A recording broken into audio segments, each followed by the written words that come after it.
우리가 여호와께 노래하며 우리의 구원의 반석을 향하여 즐거이 외치자. 우리가 감사함으로 그 앞에 나아가며 시를 지어 즐거이 그를 노래하자. 여호와는 크신 하나님이시요 모든 신들보다 크신 왕이시기 때문이로다. 아멘. 우리의 반석이 되시며 우리를 품어주시고 우리의 피난처가 되신 하나님을 찬양합니다. 모든 신들이에 뛰어난 신이기에 그 이름을 높이며 영광과 찬양을 드리오니 우리의 예배를 받아 주옵소서. 예수님의 이름으로 감사하며 기도드렸습니다. 아멘.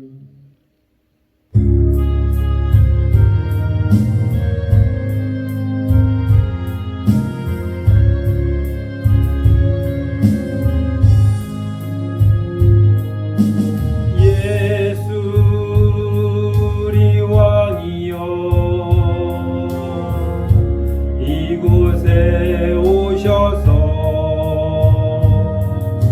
우리가 왕께 드리는 영광을 받아 주소서. 우리는 주님의 백성, 주님은 우리 왕이신 예수님 오셔서 좌정하사 다스리소서. 예수 우리 주시오 이곳에 오셔서 우리가 주께 찬양을 받아 주소서. 우리는 주님의 종들, 주님은 우리 주시라. 주 대신 예수님 오셔서 이 찬양을 받아 주소서.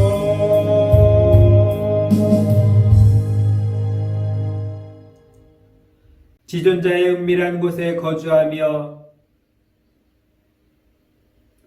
나는 여호와를 향하여 말하기를 그는 나의 피난처요 나의 요새요 내가 의뢰하는 하나님이라 하리니.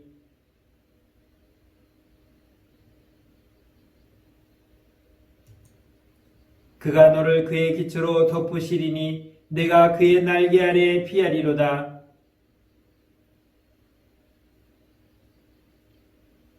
천명이 내 왼쪽에서 만명이 내 오른쪽에서 엎드려지나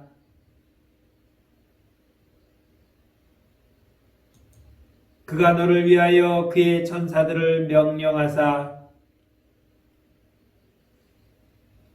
하나님이 이르시되 그가 나를 사랑한즉 내가 그를 건지리라. 그가 내 이름을 안즉 내가 그를 높이리라. 아멘. 전능하사 천지를 만드신 하나님 아버지를 내가 믿사오며 그 외아들 우리 주 예수 그리스도를 믿사오니 이는 성령으로 잉태하사 동정녀 마리아에게 나시고 본디오 빌라도에게 고난을 받으사 십자가에 못 박혀 죽으시고 장사한 지 사흘 만에 죽은 자 가운데서 다시 살아나시며 하늘에 오르사 전능하신 하나님 우편에 앉아 계시다가 저리로서 산 자와 죽은 자를 심판하러 오시리라.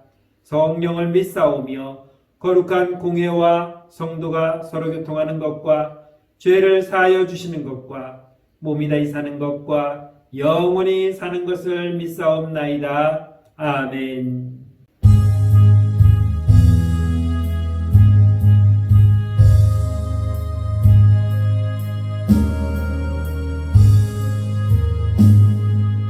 예수는 나의 힘이요 내 생명 되시니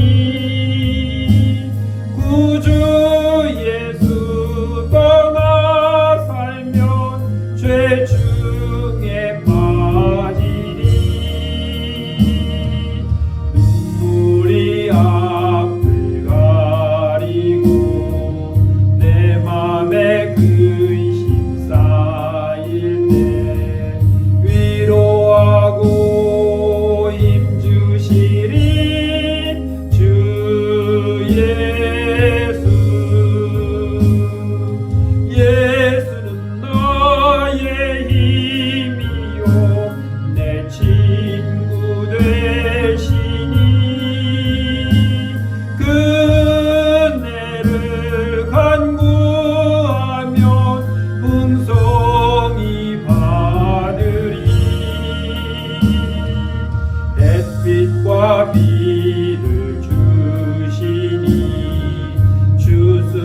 할 곳이 많도다. 귀한 열매 주시는 이 주 예수. 예수는 나의 힘이요 내 기쁨 되시니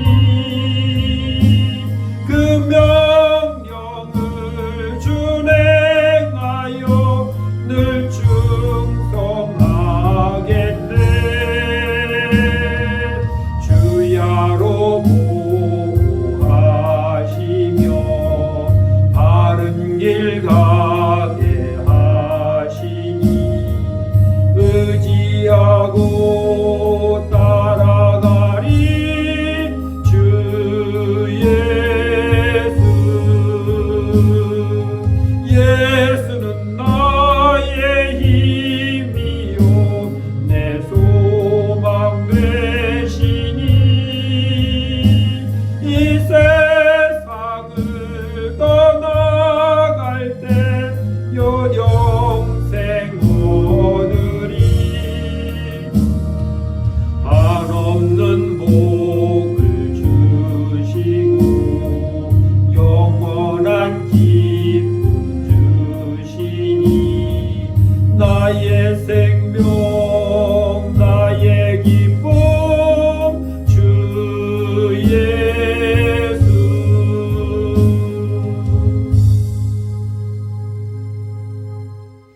지금도 살아계셔서 우리의 영광과 찬양을 받으시는 하나님께 그 이름을 높이며 경배합니다.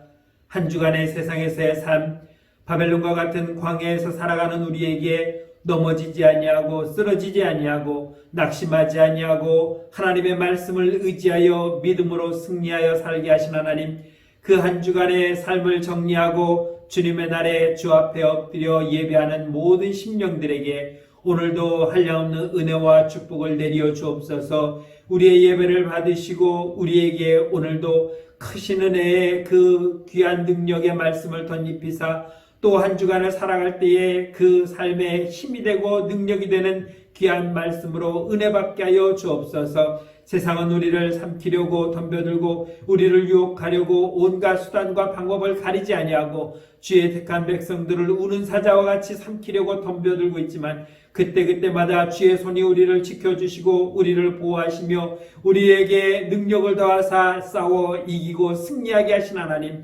오늘도 주 앞에 그 감사함으로 나와 예배하는 모든 심령들의 이 예배를 받으시고 한량없는 은혜와 축복을 덧입혀 주옵소서. 마음과 정성을 다하여 주님 앞에 나온 귀한 심령들 한 영혼도 주님 앞에 서지 아니하고 정말 주님을 외면하지 아니하고 주의 말씀대로 굳건히 서서 오늘 주 앞에 선 모든 심령들에게 하나님 능력으로 세입혀 주시고 또한 그 능력의 말씀에 힘을 얻어 세상을 다스리며 이기며 싸워나갈 수 있도록 은혜를 더하여 주옵소서. 오늘도 영과 진리로 예배드리는 모든 심령들의 마음속에 사단이 우리의 마음을 빼앗지 못하도록 주님 붙들어 주시고 오직 주의 말씀에 귀 기울이고 그 말씀을 사모하며 그 말씀으로 오늘도 영의 양식을 삼을 수 있도록 축복하여 주옵소서. 드리는 이 모든 예배에 오직 주의 영광만이 나타나게 하시고 주의 은혜만이 충만하게 하여 주옵소서. 예수님의 이름으로 감사하며 기도드렸습니다. 아멘. 하나님의 말씀은 구약성경 시편 25편 12절로 15절 말씀입니다. 구약성경 818쪽 시편 25편 12절로 15절 말씀을 제가 봉독하겠습니다. 여호와를 경외하는 자 누구냐? 그가 택한 길을 그에게 가르치시리로다. 그의 영혼은 평안히 살고 그의 자손은 땅을 상속하리로다. 여호와의 친밀하심이 그를 경외하는 자들에게 있으며 그의 언약을 그들에게 보이시리로다. 내 눈이 항상 여호와를 바라보면 내 발을 그물에서 벗어나게 하실 것이미로다. 아멘.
오늘 시편 25편은 하나님께로부터 받을 축복을 노래하고 있는 그러한 시다라고 볼 수 있습니다.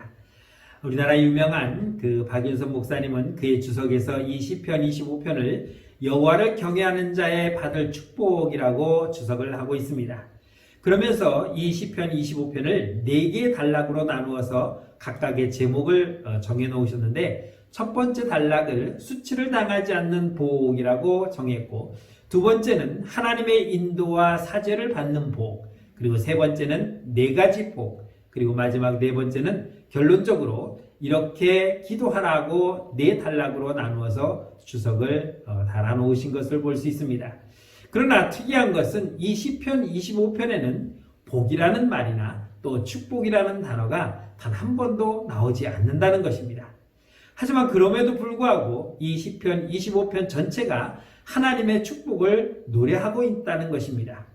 우리가 말할 때 콕 집어서 복이다 라고 말하지 않아도, 또 축복이다 라고 힘주어서 강조하지 않아도 하나님께서 주시는 그 축복을 우리는 마음껏 노래할 수 있다는 것입니다. 그리고 다윗은 이 시편 25편에서 그 축복을 그대로 노래하고 있었던 것입니다. 사실 예수 그리스도를 믿음으로 살아가는 우리들에게는 사실 기대하는 것이 있습니다. 그것은 주님을 믿는 성도로 살아갈 때에 하나님께서 우리에게 축복해 주시는 그러한 인생이 될 것이라고 하는 기대감입니다. 내가 예수를 믿음으로 말미암아, 내가 주님을 영접하고 살아감으로 말미암아 하나님의 축복이 내 인생에 항상 넘치고 우리는 그 축복 가운데 살아갈 것이라고 하는 기대감을 갖고 있다는 것입니다. 그래서 우리의 인생의 마지막이 결코 헛되지 않을 것이며, 마침내는 주님의 그 영광의 나라에 참여하게 될 것이고 영원한 생명을 누리게 될 것을 우리는 마음으로 바라보고 있는 것입니다. 아브라함에게 약속하셨던 복의 근원이 될 것이라고 하는 그 기대감, 또한 신명기에서 말씀하시는 그 모든 복을 우리는 분명히 기대하며 살아가고 있다는 것입니다. 신명기 28장의 복을 기억하고 계십니까? 너희가 들어가도 복을 받고 나가도 복을 받는다라고 말하고 있습니다. 그런데 제가 참 의아하게 생각하는 것 중에 하나가 또 있습니다. 떡반죽 그릇이 복을 받는다는 말씀입니다. 아니, 우리가 복을 받아서 건강을 누리고 물질을 누리고 장수를 하며 복되게 살아간다는 것을 우리가 생각할 때는 당연한 것이라고 생각하는데, 하나님께서는 내가 내 손으로 일하여서 풍성한 소득을 얻을 수 있다는 것을 복이라고 분명히 말씀하고 있다는 것을 우리는 알고 있는데, 어떻게 떡반죽 그릇이 복을 받는가라는 것입니다. 그래서 우리는 아브라함이 받았던 하나님의 약속이 무엇인가를 알고 싶어하고, 그 약속을 받은 사람으로 살아가는 것이 무엇인지를 알고 싶어하는 것입니다. 도대체 아브라함은 어떤 축복을 받았고 어떤 축복의 약속을 받았는지, 그리고 그 축복을 어떻게 누렸는지를 우리는 궁금해하고 있는 것입니다. 그 이유는 우리가 받은 축복도 하나님의 축복으로부터 약속되었기 때문인 것입니다. 신명기 28장 5절로 6절 말씀에 보면은 떡반죽 그릇이 복을 받을 것이며 내가 들어와도 복을 받고 나가도 복을 받을 것이라고 말씀하고 있습니다. 하나님의 약속은 하나님을 믿고 그 말씀에 순종하는 자에게 주시는 하나님의 복입니다. 이 땅에서 하나님의 사람으로 살아갈 때에 하나님의 백성이 되어서 이 세상 가운데서도 하나님을 믿으며 그 하나님을 섬기며 살아갈 때에, 그때 우리에게 주시겠다고 하신 놀랍고도 풍성한 축복이라는 것입니다.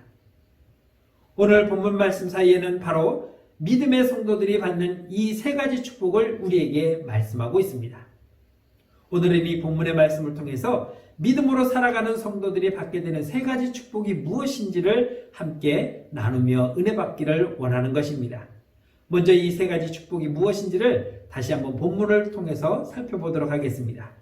12절부터 14절 말씀입니다. 여호와를 경외하는 자 누구냐? 그가 택할 길을 그에게 가르치시리로다. 그의 영혼은 평안히 살고 그의 자손은 땅을 상속하리로다. 여호와의 친밀하심이 그를 경외하는 자에게 있으며 그의 언약을 그들에게 보이시리로다 라고 말씀하고 있습니다. 예수 그리스도를 믿는 성도들에게 주시는 축복은 첫째로 우리가 선택해야 할 길을 가르쳐 주신다는 것입니다. 12절 말씀입니다. 여호와를 경외하는 자 누구냐? 그가 택할 길을 그에게 가르치시리로다 라고 말씀하고 있습니다. 우리가 나아가는 택하는 그 길에서 주께서 우리에게 가르쳐 주신다고 다윗은 고백하고 있는 것입니다. 이미 우리는 많은 경험을 하고 살아왔겠지만 인생이라고 하는 이 길에서 수많은 갈림길에서 우리는 선택하며 살아왔습니다. 그리고 우리는 그 갈림길에 설 때마다 고민하고 갈등했습니다. 제가 늘 말씀드렸지만 오늘 여러분들이 눈을 뜨면서도 많은 것을 선택했을 것입니다. 오늘 아침은 무엇을 먹을까? 오늘은 무슨 옷을 입을까? 오늘은 어떤 일을 할까? 무엇을 하며 무엇을 선택하며 무엇을 할 것인가를 우리는 끊임없이 선택하며 갈등하고 살아가고 있다는 것입니다. 어떤 것을 선택해야 잘 선택했다고 내가 후회하지 않을 것인가라는 그런 고민이 우리 앞에 매 순간순간 있을 텐데, 그러므로 말미암아 우리는 그것을 고민에 빠져 살았는데, 그렇지만 하나님께서는 우리에게 그것을 선택할 때에 아주 간단하게 쉽게 선택할 수 있도록 우리를 이끌어 가신다고 하는 것입니다. 바로 이것이 하나님께서 우리에게 주시는 축복이라고 말하는 것입니다. 우리가 선택했을 때에 우리가 후회한 적도 한두 번이 아니었습니다. 그러나 주께서 우리에게 선택할 수 있도록 도와주실 때에 주님이 함께 하셔서 주님이 선택하도록 인도하신 그 선택은 결코 후회가 없다는 것입니다. 왜냐하면 바른 선택을 해주셨기 때문입니다. 그래서 주를 믿는 성도들에게 그 선택은 결코 후회함이 없고 잘못된 선택이 될 수가 없는 것입니다. 왜 그렇습니까? 우리에게 그런 통찰력이 있어서입니까? 우리가 앞날을 다 내다봐서입니까? 우리가 세상을 다 경험해보고 알아서입니까? 절대로 그렇지 않습니다. 주께서 우리에게 바른 선택을 하도록 이끌어 주셨기 때문입니다. 이것이 첫째로 말씀하시는 하나님의 축복입니다. 주님을 신실하게 믿는 성도는 자기 만족을 위해서 살아가지 않습니다. 내게 주어진 이 시간을 사용함에 있어서도, 또한 내가 받은 이 물질들을 사용하는 그 기준에 있어서도 믿음으로 살아가는 성도들이 택하는 최고의 기준은 오직 주님입니다. 이것이 과연 주님께서 명하신 것인가? 이것이 가장 중요한 것인가? 라는 어떤 것이 선택의 기준이 되느냐에 따라서 우리는 선택을 하기 때문인 것입니다. 그래서 나의 선택의 기준은 주님이 먼저이지 내가 먼저가 되지 않기 때문에 우리의 선택은 항상 옳은 선택이고 바른 선택이 될 수 있는 것입니다. 이런 기준은 분명 세상과는 다른 기준입니다. 그래서 세상의 사람들은 믿음으로 살아가는 성도들을 향해서 야, 그거 너무 무모하지 않냐라고 우리에게 조언하기도 합니다. 우리의 선택이 잘못된 선택이라고, 어리석은 선택이라고 말하기도 합니다. 세상 물정 모르고 살아간다고 그렇게 말하기도 합니다. 자신들의 기준으로 놓고 보면은 손해볼 것이 뻔하고, 또한 흐르는 물 위에 빵을 던지는 것과 같이 아무것도 얻을 수 없는 그런 맹목적인 것이라고 볼 수 있기 때문입니다. 하지만 아무리 그들이 무모하고 어리석게 보일지라도 믿음으로 사는 우리들은 이런 선택을 하면서도 얼마든지 기뻐할 수 있습니다. 왜냐하면 우리의 선택의 기준은 주님께서 기뻐하시는 선택이 기준이기 때문인 것입니다. 내가 기뻐하려고 선택하는 것이 아니라 이 선택을 함으로 말미암아 주님이 기뻐하실 수 있는가가 우리의 선택의 기준이 되기 때문에 우리의 선택은 언제나 세상 사람들과 다르게 선택하고 있는 것입니다. 그럼에도 불구하고 우리는 후회하지 아니하고 낙심하지 아니하고 오히려 그것을 통해서 기뻐할 수 있는 것, 내 마음이 원하는 대로가 아니라 내가 하고 싶은 대로가 아니라 주님께서 기뻐하시는 것이 무엇인지를 살펴서 선택하기 때문인 것입니다. 그럼에도 불구하고 가끔씩 우리에게 문제가 생기는 경우가 있습니다. 우리가 선택한 길에서 문제가 생기고 어려운 일이 생기는 이유는 주님께서 원하시는 것이 무엇인지를 내가 몰랐기 때문에 잘못 선택한 것이 아닙니다. 주님께서 기뻐하시는 것이 무엇인지를 우리는 잘 알고 있습니다. 문제는 잘 알면서도 그 길로 가면서 주님께 온전히 순종하지 않는다는 것입니다. 이것이 문제입니다.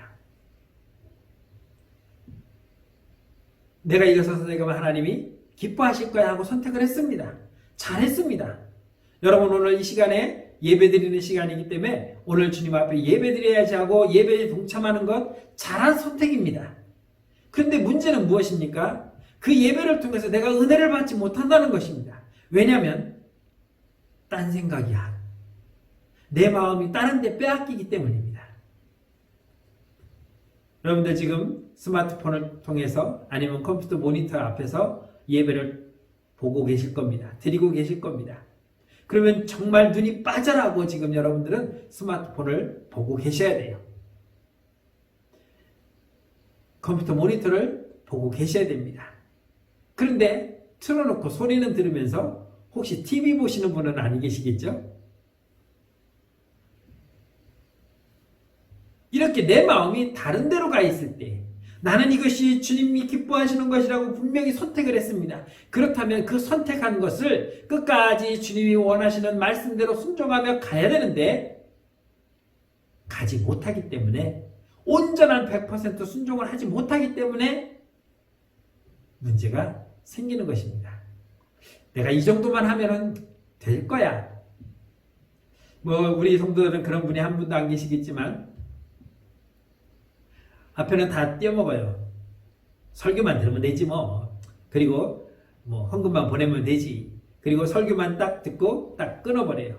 이게 실시간으로 중계가 되는 게 아니라 제가 사전에 녹화해서 같이 보는 거기 때문에 얼마든지 빨리 돌려서 앞부분 기도하고 찬송하고 이런 거 다 잘라버리고 설교만 딱 듣고 끝낼 수 있습니다.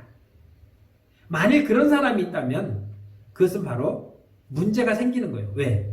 주님은 처음부터 끝까지 온전한 예배를 드리기를 원하시는데 중간에 내가 마음이 다른데 뺏겨버렸다는 것입니다. 아니면은 어차피 녹화되어 있는 거니까 다음 시간에 봐도 저녁에 봐도 내일 봐도 주중에 봐도 문제없다라고 생각하고 오늘 이 시간 다른 일을 보고 있다면 그것 역시 문제가 된다는 것입니다. 내가 예배 안 드리는 건 아니잖아 라고 합리화한다는 것, 이것이 주님께 온전히 순종하지 못하는 것이 되는 것입니다. 아니 내가 만족하면 됐지 내가 됐으면 된 거지라고 내 만족의 기준으로 바꿔버리기 때문입니다. 그렇기 때문에 어떤 일을 선택하고 결정할 때에 우선 내가 기뻐하는 것이 무엇인지를 찾아보고 있다는 것입니다. 내가 만족할 수 있는 걸로 가려고 합니다. 내가 선택한 결정은 결코 옳은 선택이 아닙니다. 순서가 매우 잘못되었습니다. 주님께서 기뻐하시면 주님께서 원하시니라고 하는 일이라면 그 일을 선택한 나에게도 그 일을 행하고 있는 나에게도 분명히 기쁨이 있는 것입니다. 그 기쁨은 주님께서 주시는 기쁨이요 세상이 주는 기쁨이 아닙니다. 이것을 우리는 분명히 기억해야 합니다. 내가 만족하는 기쁨, 내가 원하는 결과가 아니라 주님이 기뻐하시는 것, 주님이 원하시는 결과를 우리는 만들어내야 되는 것입니다. 잠언 3장 5절로 6절에서는 이렇게 말씀합니다. 너는 마음을 다하여 여호와를 의뢰하고 내 명철을 의지하지 말라. 너는 범사에 그를 인정하라. 그리하면 내 길을 지도하시리라 하고 주님은 말씀하고 있습니다.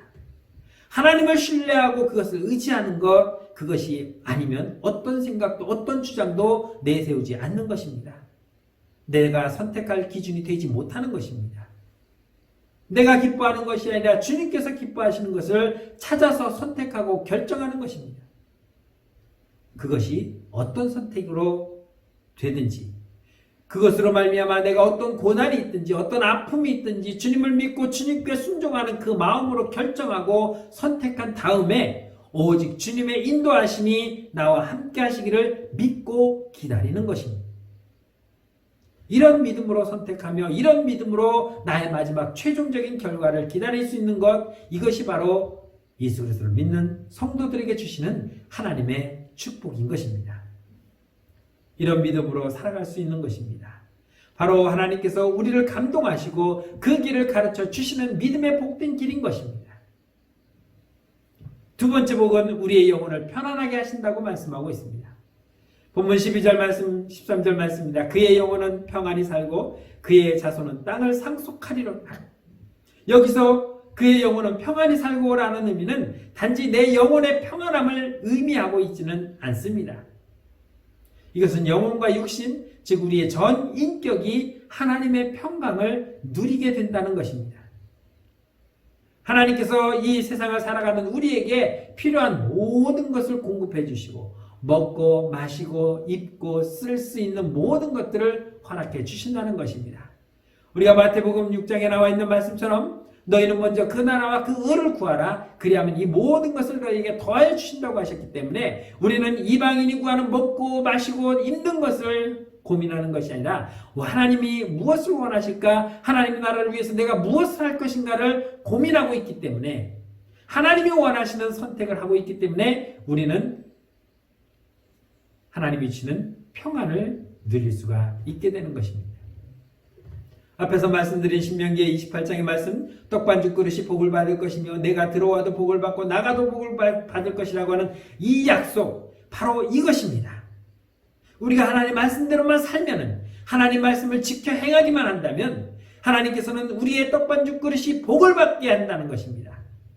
내가 물질을 많이 얻으며 내가 건강을 누리며 내가 평안히 사는 그런 축복도 감사한데 하물며 내가 먹고 쓰는 내 밥그릇, 내 떡반죽 그릇이 복을 받는다고 주님은 말씀하고 있는 것입니다. 이것이 무엇입니까? 하나님께서는 그렇게 구체적으로 우리에게 복을 주시겠다고 말씀하고 있는 것입니다. 그 그릇까지도 채워주시겠다고 하는 그 축복을 우리에게 약속해 주시는 것입니다. 예수 그리스도를 믿는 믿음을 지키며 하나님의 말씀대로 살고자 할 때에 하나님께서 내게 주시는 그 평안함이 분명히 우리에게는 있는 것입니다. 어렵고 힘들 때마다 하나님께서 내게 주시는 그 위로하심이 있습니다. 이와 같은 하나님의 돌보심과 이끄심을 바라보면서 우리들은 언제든지 어떤 상황과 환난 가운데서도 그 평안을 누릴 수가 있는 것입니다. 제가 27년 전에 교통사고를 당했습니다.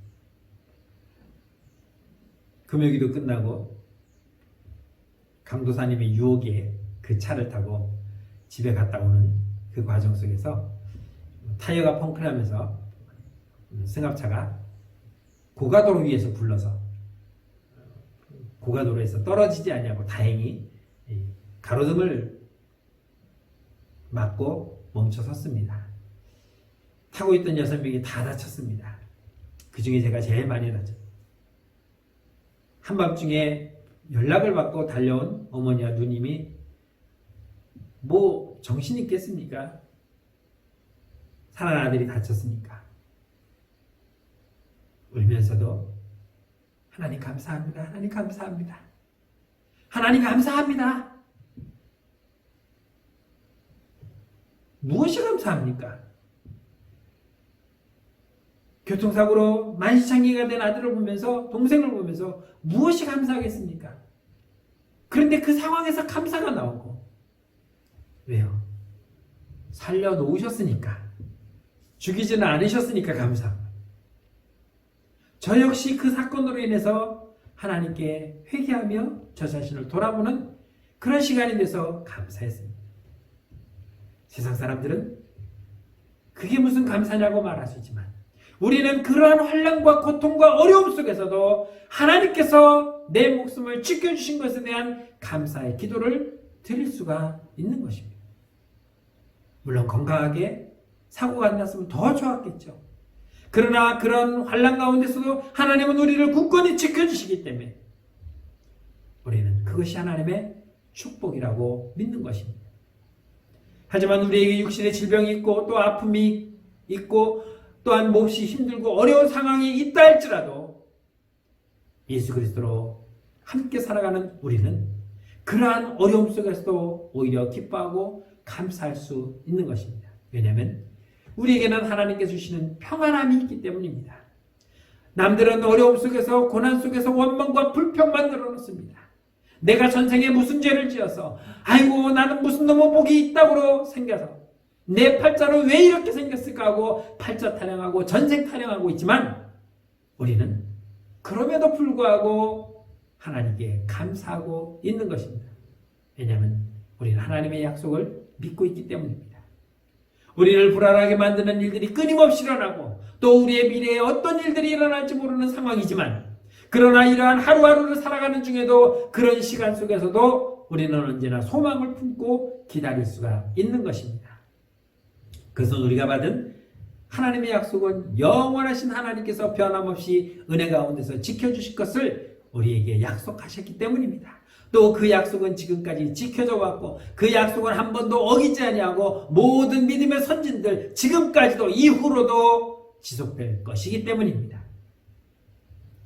우리가 누리는 이 평안함이 더욱 평안할 수 있는 것은, 내가 누리는 이 평안의 축복이 우리의 자녀들에게도 계속되어서 이어지게 될 것을 우리는 보고 있기 때문입니다. 왜냐하면 우리의 믿음의 부모들, 우리의 믿음의 선진들이 그 약속대로 살았고, 지금 내가 그렇게 살고 있고, 그렇기 때문에 내 자녀들도 그렇게 살 것을 우리는 바라보고 있는 것입니다.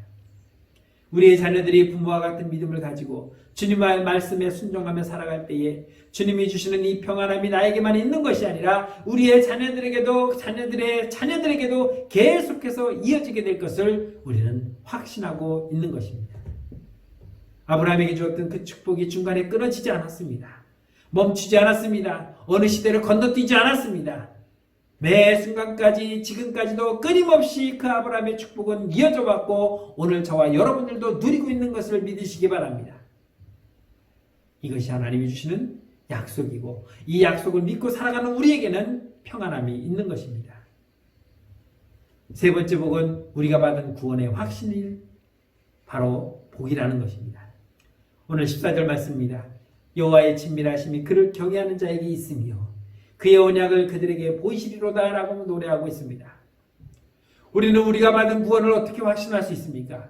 혹시 여러분들의 갖고 있는 여권에 천국 입국 비자를 미리 받아놓으신 분 계십니까? 아니면 천국행 열차의 티켓을 미리 구입해 놓으신 분 계십니까? 아마 없을 겁니다. 왜냐하면 그런 것은 없기 때문이죠. 그러나 그럼에도 불구하고 우리는 우리가 받은 이 구원, 내가 장차 들어갈 하나님의 나라 그 천국을, 영원한 생명을 확신하고 있다는 것입니다. 하나님께서는 그 언약을, 그 약속을, 그 천국의 약속을 우리에게 보여주셨기 때문입니다. 오늘 14절 말씀에 나와 있는 그 언약을 그들에게 보이시리로다 라고 말씀하고 있는 것입니다. 여기서 여호와의 친밀하심이라고 하는 것은 은밀한 만남을 가르칩니다. 따라서 여호와의 친밀하심이 그를 경외하는 자들에게 있으며라고 하는 이 말씀은 예수 그리스도를 믿는 성도들에게 하나님은 이 구원의 비밀을 숨기지 아니하시겠다고 말씀하시는 것입니다. 하나님의 구원의 이 약속을 우리에게 감추시겠냐는 것입니다. 소돔과 고모라 성을 심판하려고 가시던 하나님께서 아브라함을 찾아가셨습니다. 그리고 아브라함에게 융숭한 대접을 받고 하나님께서 아브라함에게 이렇게 말씀합니다. 창세기 18장 17절에서 여호와께서 가라사대 나의 하려는 것을 아브라함에게 숨기겠느냐라고 말씀합니다. 내가 선택한 너, 내가 너에게 약속한 아브라함, 내 사랑하는 자녀, 나의 택한 백성인 아브라함, 내가 너에게 지금 내가 하려고 하는 일을 숨기겠느냐라고 말씀하시면서 내가 소돔과 고모라 성을 멸망시킬 것이라고 그 은밀한 비밀을 말씀하시는 것입니다. 죄인을 구원하시겠다고 하는 하나님의 일을 주를 믿는 우리에게 숨기지 않으셨습니다. 선지자를 통해서, 사도들을 통해서 끊임없이 우리에게 말씀하셨고, 지금 우리에게도 끊임없이 말씀하시고 있는 것은 기록해 놓은 하나님의 말씀 성경을 통해서 그 약속을 말씀하고 있고 또한 감추고 있지 않으십니다. 하나님의 구원의 그 약속을 우리에게 계속해서 보여주고 계시고 있습니다. 박윤선 목사님은 이 구절을 이렇게 주석하셨습니다. 성도의 구원과 축복에 관한 하나님의 축복은, 하나님의 약속은 하나님을 경외하는 자밖에 없다. 외식하는 자들과 택함을 받지 못한 자들은 이해할 수 없다라고 말씀하셨습니다. 여기서 외식하는 사람들에게 대해서 우리가 항상 경계해야 되는 것은, 외식하는 사람들은 실제로는 그렇게 하지 못하면서 그런 것처럼 보이기만 하면 되는 줄 알고 착각하고 있다는 것입니다. 이것이 외식하는 자들의 문제입니다. 기도는 하지 않으면서 기도하는 척하는 것. 자, 우리 오늘 저녁엔 다 같이 모여서 기도합니다 라면은 안 가면은 좀 그렇고, 가자니 기도할 것도 없고, 그래서 와서 기도하는 것처럼 합니다. 자, 주여 삼창하고 기도합시다. 주여 하면은 소리는 지릅니다. 그러나 그 다음부터는 그냥 눈만 감고 있습니다. 이것은 기도하는 게 아닙니다. 다 같이 박수치며 힘차게 하나님을 찬양합시다 하고 찬양하는데 박수는 치면서 입은 굳게 다물고 있습니다. 찬양하는 척하지만 찬양하지 않습니다. 눈은 뜨고 말씀은 듣고 있지만 머릿속은 딴 생각에 가 있습니다. 이것은 말씀을 듣는 것이 아닙니다. 외식하는 것은 다른 것이 아니라 바로 이것입니다. 하는 척만 보여주면 되는 것. 바리새인처럼 기도하는 척 길을 가다가도 무릎 꿇고 오 주여 나의 기도를 받으시옵소서라고 기도하는 척만 하면 되는 줄 알고 그들은 그렇게 행동하는 것을 주님은 외식하는 자라고 책망하셨습니다. 오늘 우리가 믿음 생활하면서 하나님 앞에 순종하는 척 보여주는 척만 하면은 그것은 외식하는 자가 될 수밖에 없는 것입니다. 예하고 나왔지만 하면서도 투덜투덜됩니다. 왜 이걸 우리가 해야 돼? 왜 이걸 내야 돼? 왜 딴 사람은 안 나오는데 뭐라고 안 하지 않고 왜 맨날 나오는 사람만 나오게 해? 이것은 순종하는 것이 아니라 순종하는 척 하는 것입니다. 결국 그것은 순종하는 것이 아니라 불순종하는 것입니다. 자, 우리 대청소합시다. 나와보니까 3사람밖에 안 나왔어요. 아, 3사람밖에 안 나왔네. 아이고, 하나님 우리 오늘 3사람만 열심히 일하고 충성하라고 우리만 골라주셨네. 기쁨으로 감사하면 되는데 아, 왜 단 사람은 안 나왔대? 왜 맨날 나만 나와야 돼? 왜 맨날 우리만 나와야 돼? 원망하고 불평하면 그것은 순종하는 것이 아니라 기껏 나와서 하는 척 결국은 하지만 불순종하고 가는 것입니다. 외식이라고 하는 것은 이러한 사실을 착각하는 데서부터 시작합니다. 다른 사람에게 어떻게 보일까? 안 나오자니 권사가 돼갖고 안 나오면 좀 그렇고 장로가 돼서 안 나오면 좀 그렇고 그래서 남들에게 보이려고 나오는 것입니다. 그 사람들은 나와서 목적을 가지고 나오는 것이 아니라 사람을 보려고 나옵니다. 누가 나왔지? 저 사람이 나를 보고 있겠지? 나 나온 거 확인됐지? 눈두덩 찍으려고 나오는 것은 그것은 외식하는 것입니다. 왜 그렇습니까? 남들에게 보여주려고요. 보여주려고 하니까 하나님은 생각하지 아니하고 나만 생각합니다. 내가 나와서 이렇게 순종하고 내가 나와서 이렇게 열심히 봉사하고 헌신하는 것 당연히 하나님이 보고 계실 거야. 보여주기 위한 것 이것은 온전한 순종이 아닌 것입니다. 이것은 외식입니다. 그들은 절대로 하나님을 생각하지 않습니다. 목사님이 보셨으니까 성도들이 봤으니까. 제가 전에 말씀드린 그 최집사 안수 집사의 무례가 3번 떨어졌습니다. 왜 그렇습니까? 외식했기 때문에. 3년마다 이렇게 중직자들을 선출하는데 1년은 팡팡 놉니다. 1년 반은 놉니다.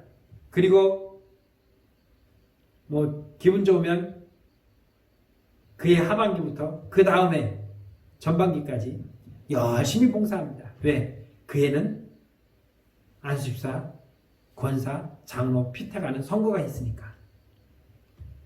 꾸준히 하나님 앞에 헌신하며 순종해야 되는데 사람들에게 보이려고만 하니까 매번 떨어지는 것이죠. 하나님께서 내게 선물로 주신 그 놀라운 구원의 은총을, 그 풍성한 은혜를, 그 사랑하심을, 그 놀라운 역사를 도저히 깨닫지 못하기 때문입니다.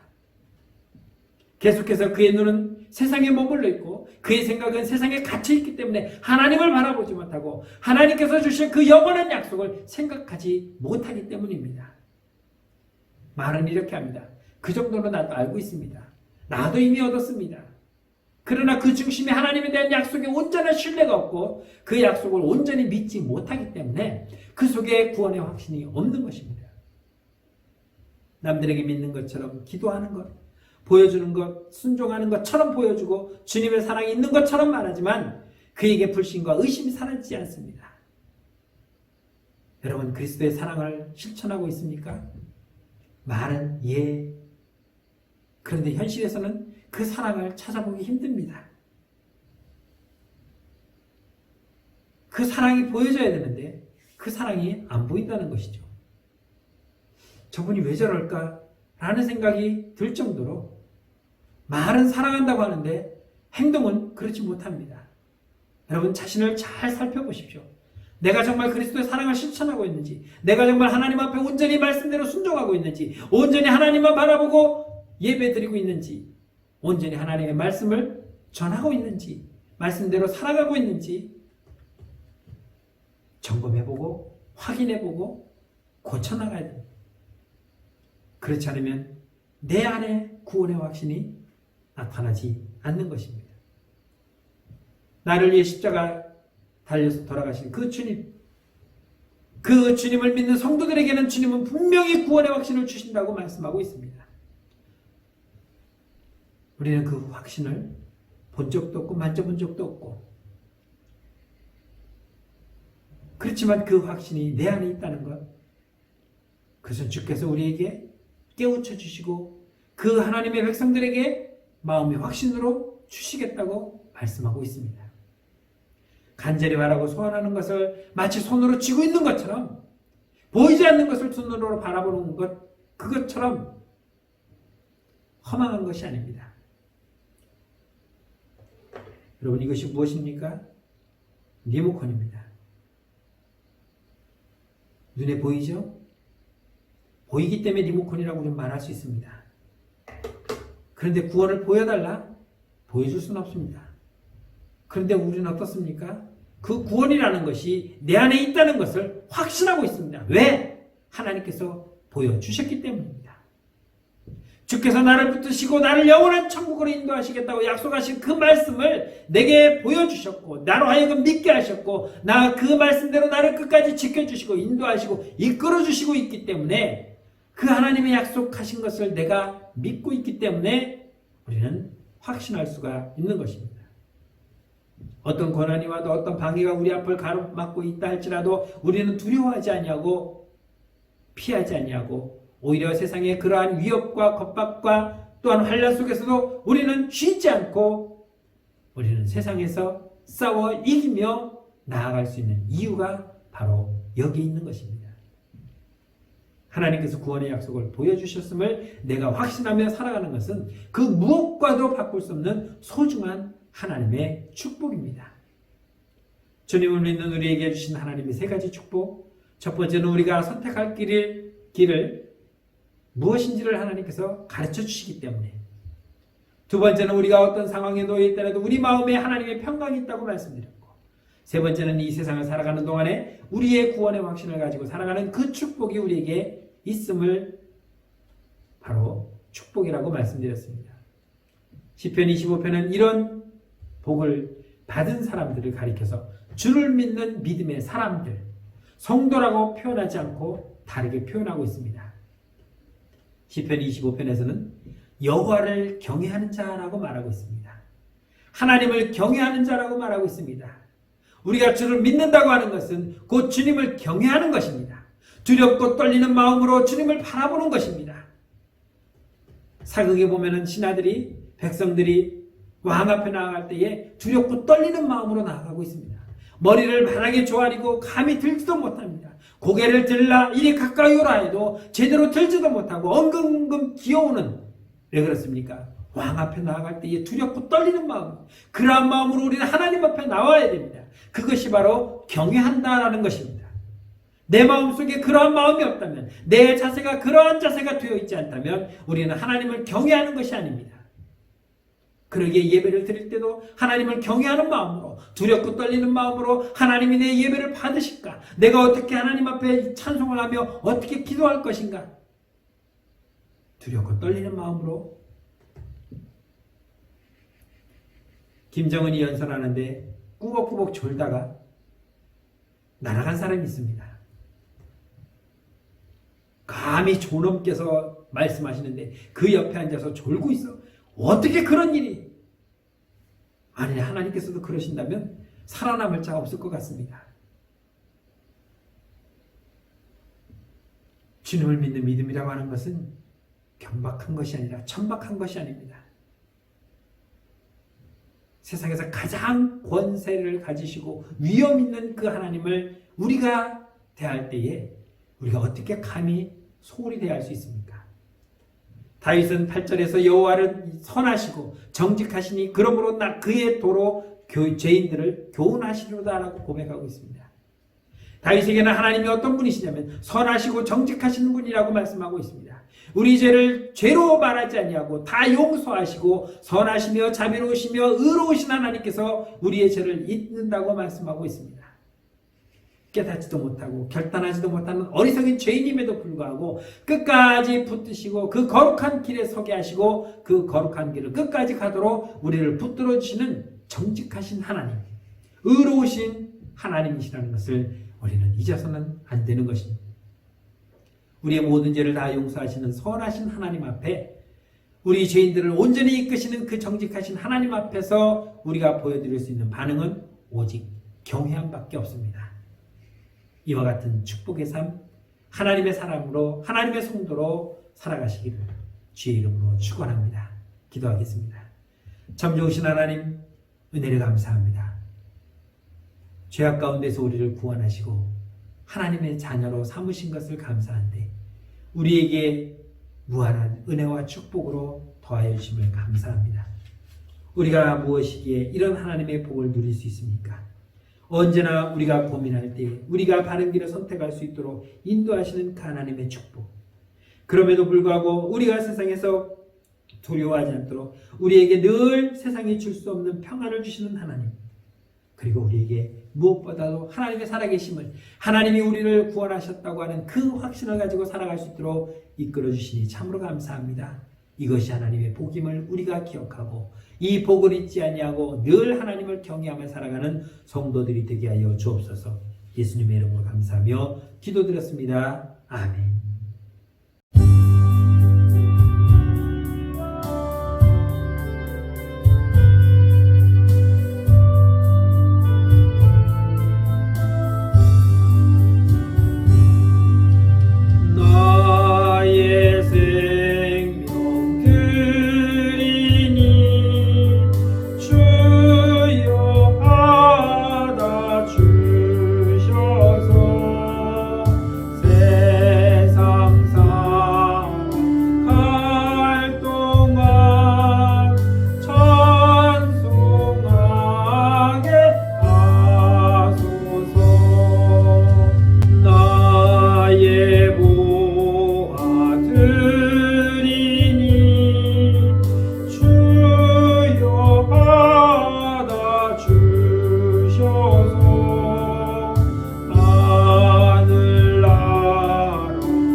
참 좋으신 하나님, 은혜를 감사합니다.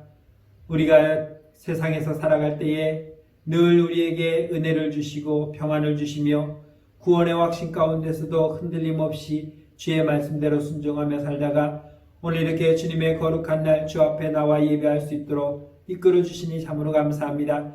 한 주간의 삶을 지켜주신 하나님께서 우리에게 여러 가지를 공급해 주심으로 기쁨과 감사함으로 주 앞에 나올 때에 빈손으로 오지 아니하고 정성껏 귀한 예물을 구별해 드립니다. 11조를 드립니다. 하나님의 것으로 알고 드리는 그 손길에 하나님의 약속대로 창고에 쌓을 것이 없도록 부어주시사 날마다 11조가 늘어나는 축복된 삶이 그들의 삶 속에서 넘쳐나게 하여 주옵소서.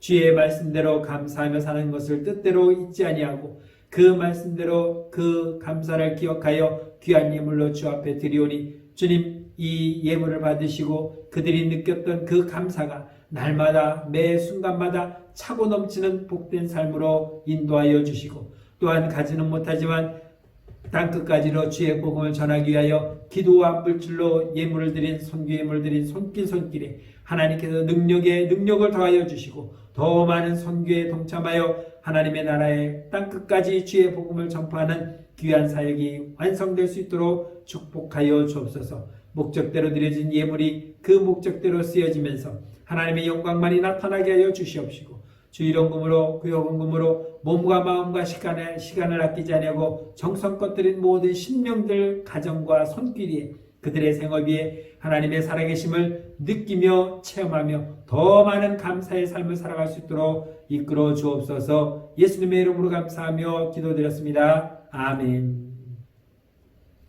교회 소식 전해드립니다. 2020년 참 뜻하지 않는 코로나로 인해서 어려운 가운데 있지만 이 한 해를 끝까지 우리가 새로운 일을 행할 수 있도록 여러분들의 예배와 기도와 감사와 전도의 삶 속에서 새로운 일들이 일어날 수 있도록 힘써 나가시길 바랍니다. 지금 온 나라가 이 코로나19로 인해서 강화된 그런 대책이 이어지고 있습니다. 다음 주까지 일단 비대면으로 예배를 드리게 됩니다. 여러분들 기억하시고 또한 예배를 가정에서 드리지만 예물은 꼭 그 주마다 온라인으로 입금해 주시면 감사하겠습니다. 밀리면은 까먹게 되고 또 쌓이면은 유혹이 생겨요. 그래서 전에 어떤 분이 10만 원은 11조를 잘 하시더라고요. 근데 그분이 11조를 얼마를 하게 됐냐면은 3천만 원을 11조를 하게 됐어요. 한 달에 3억을 벌게 됐다는 거죠. 그런데 고민이 생겼대요. 그래서 결국 3천만 원 11조를 못 하시다가 그 이후로 잘 됐다는 소식을 제가 못 들었습니다.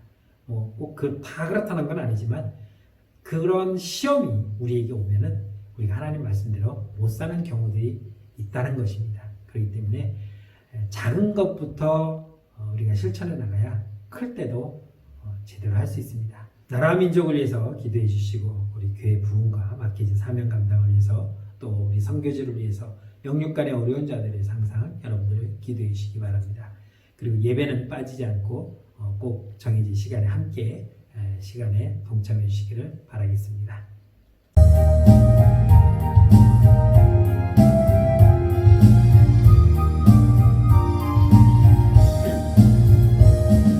세상 모든 풍파 너를 흔들어 약한 마음 낙심하게 될 때에 내려주신 주의 복을 세어라. 주의 크신 복을 내가 알리라.